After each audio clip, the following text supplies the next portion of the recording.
ශ්‍රී ලංකාවේ රාජාවලිය ලංකාවේ අතීත පාලකයන් ගැන කතා කරන වීඩියෝ මාලාවේ 38 වෙනි වීඩියෝ එකයි ඔන්න අද ඉදිරිපත් කරන්නේ.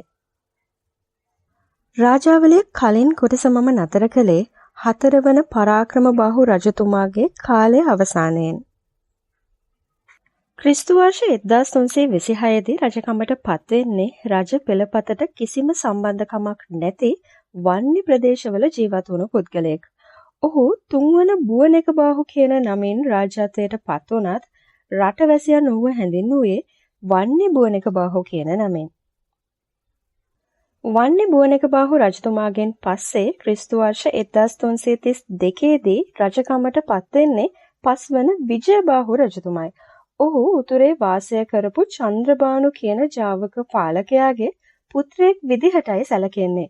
සුප්‍රසිද්ධ අරාබි ජාතික සංචාරකයෙක් වුණු ඉබන් බතූතා ලංකාවට ඇවිල්ලා තියෙන්නේ මේ කාලයේදී තමයි. මේ කාලය දේශපාලනමය වශයෙන් ටිකක් අස්ථාවර කාලයක්. ජාවක පාලකයා දකුණේ බලය අල්ලගන්න සැරසෙන අතරේ ඉන්දියාවේ ආර්ය චක්‍රවර්ති නැවතත් උතුරේ බලය ලබා ගන්නවා. මේ කාලයේදී ආර්ය චක්‍රවර්ති උතුරේ මුතු කිමිදීමේ කටයුතු වල යෙදিলা තියෙනවා. ඉබන් බතූතාගේ සටහන් වලට අනුව ලංකාවේ අලගක් කෝනාර කියලා පාලකයෙකුත් ඉඳලා තියෙනවා. ඔහු බලවත්ව ඉඳලා තියෙන්නේ රයිගම ප්‍රදේශයේ. කොහොම නමුත් කුරුණෑගල රාජධානියේ අන්තිම පාලකයා වුණේ පස්වන විජයබාහු රජතුමයි. රටේ පැවතුණු අස්ථාබර බව නිසා හෝ වෙනයම් හේතුවක් මත රාජධානිය ගම්පොලට මාරු වෙනවා. ගම්පොල රාජධානියේ පළමු පාලකයා වෙන්නේ පස්වන විජයබාහු රජතුමාගේ පුත්‍රයෙකුයි. ක්‍රිස්තු වර්ෂ 1344 දී ඔහු 4 වන බුවනෙකබාහු කියන නමින් රජකමට පත් වෙනවා. මීට සමගාමීව ඔහුගේ සොහොයුරා පස්වන පරාක්‍රමබාහු කියන නමින් දැදිගම සිට රජකම් කරනවා. මලයාලි සම්භවයක් තිබුණු අලගක් කෝනාර රයිගම සිට ගම්පල ප්‍රදේශයටත් සතුරු තර්ජන එල්ල කරනවා. ඔන්න ඔහුම අස්ථාවර තත්වයක තමයි ඔය කාලෙදී මුළු රටම තිබිලා තියෙන්නේ. ක්‍රිස්තු වර්ෂ 1354 දී 4 වන බුවනෙකබාහු රජතුමා මරණයට පත් වෙනවා.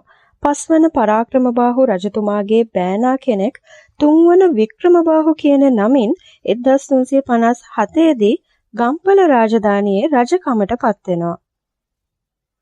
මේ කාලය වෙද්දී උතුරේ ආර්ය චක්‍රවර්ති ගොඩක් බලවත් වෙලයි හිටියේ. ගම්පොළ අවට ප්‍රදේශවලින් පවා බදු එකතු කරන්න ඔහු පසුබට වුණේ නැහැ. මේ නිසා ඔහු යුදමය අතින් වගේම ආර්ථිකමය වශයෙන් ශක්තිමත් වුණා. තුන්වන වික්‍රමබාහු රජතුමාට ගොඩක් උදව් කරපු කැරලිකාර සෙනවියෙක් තමයි නිස්සංක අලගක් කෝනාර කියලා කියන්නේ. ආර්ය චක්‍රවර්තිගේ බදු එකතු කිරිල්ල ගැන ඔහු හිටියේ තරම් කැමැත්තකින් නෙවෙයි. ඉතින් ඔහුට ඕන වෙනවා සතුරාට විරුද්ධව කටයුතු කරන්න.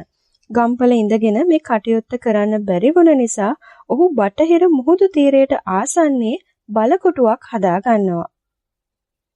ඒ බලකොටුව දෙපැත්තකින් ගංගා දෙකකිනුත් අනෙක් පැත්ත වගුරු බිමකිනුත් වට වෙලා තිබුණ නිසා හොඳ ආරක්ෂා සහිත ස්ථානයක් වුණා.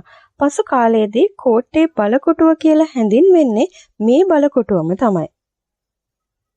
ඉතින් මේ අලගක් කෝනාර සෙනවියා ආර්ය චක්‍රවර්තිට පහර දීලා බටහිර මුහුදු ප්‍රදේශය Tamanගේ යටතට ගන්න සමත් වෙනවා. අත්වුණු පරාජයෙන් උදහසට පත්වන ආර්ය චක්‍රවර්ති උතුරේ සිට හමුදා දෙකක් එවනවා. එකක් ගම්පොලටත් අනික මුහුදෙන් කෝට්ටෙටත්.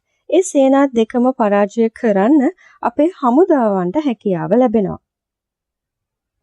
තුන්වන වික්‍රමබාහු රජතුමා නාමිකව බලයේ රැඳී හිටියත් නියම විදිහට රාජපාලනයේ යෙදුනේ නිස්සංක අලගක් කෝනාර සෙනවියයි.